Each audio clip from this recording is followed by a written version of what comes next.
తెలంగాణ సర్కార్ మద్యం దుకాణాల దరఖాస్తు గడువును పొడిగించింది. ఈ నెల 23 వరకు గడువు పెంచుతున్నట్లు ప్రకటించింది ఎక్సైజ్ శాఖ.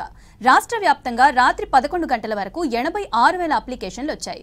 సరూర్ నగర్, శంషాబాద్, నల్గొండ, మేడ్చల్లో ఎక్కువ అప్లికేషన్లు వచ్చాయి. నిర్మల్, ఆదిలాబాద్, ఆసిఫాబాద్ ప్రాంతాల్లో తక్కువగా దరఖాస్తులు వచ్చాయి.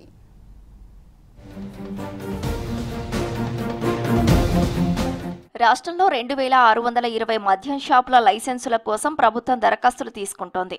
అయితే ఈసారి అనుకున్న స్థాయిలో అప్లికేషన్లు రాలేదని తెలుస్తోంది. ఈ నెల 18 నాటికి 89,344 దరఖాస్తులు మాత్రమే వచ్చాయి. గతంతో పోలిస్తే ఈసారి అప్లికేషన్లు తగ్గాయి. ఏపీలో తీసుకొచ్చిన కొత్త మద్యం పాలసీ తెలంగాణలో వైన్స్ టెండర్లపై తీవ్ర ప్రభావం చూపింది.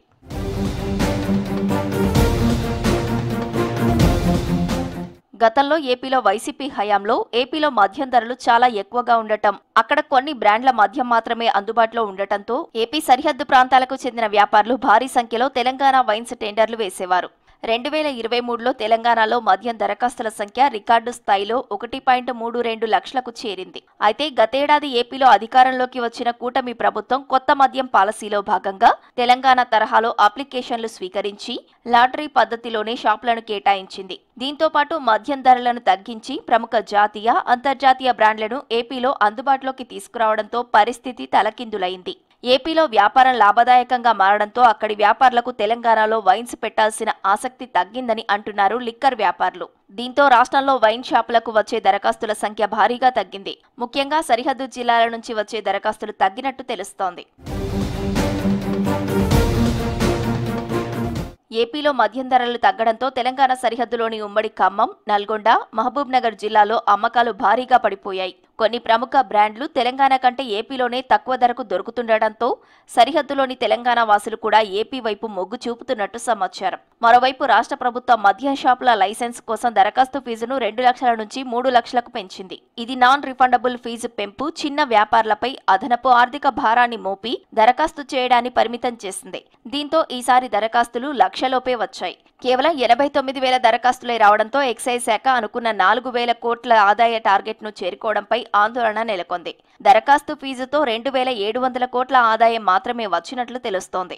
ఆశించిన స్థాయిలో దరఖాస్తులు రాకపోవడంతో ఎక్సైజ్ శాఖ దరఖాస్తుల గడువును ఈ నెల 23 వరకు పొడిగించింది. బీసీ బంద్, బ్యాంకులకు వరుస సెలవులు రావడంతో దరఖాస్తులకు మరోసారి అవకాశం కల్పించారు ఎక్సైజ్ అధికారులు.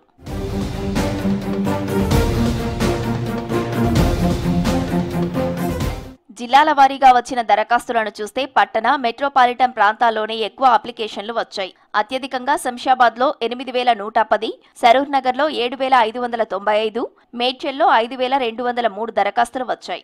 రాష్ట్ర వ్యాప్తంగా 89,344 దరఖాస్తులు వస్తే కేవలం ఈ 3 ప్రాంతాల నుంచే 20,000కు పైగా దరఖాస్తులు వచ్చాయి.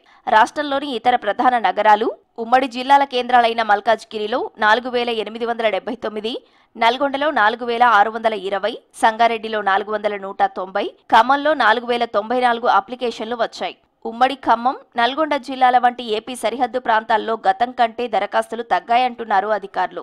ఇక కొమ్రంభీం, ఆసిఫాబాద్లో తక్కువగా 622, వనపర్తిలో 676, ఆదిలాబాద్లో 711, జోగులాంబ గద్వాలలో 723 దరఖాస్తులే వచ్చాయి. మద్యం దుకాణాల కేటాయింపు కోసం ఈ నెల 27న కలెక్టర్ల సమక్షంలో డ్రా నిర్వహించనున్నారు.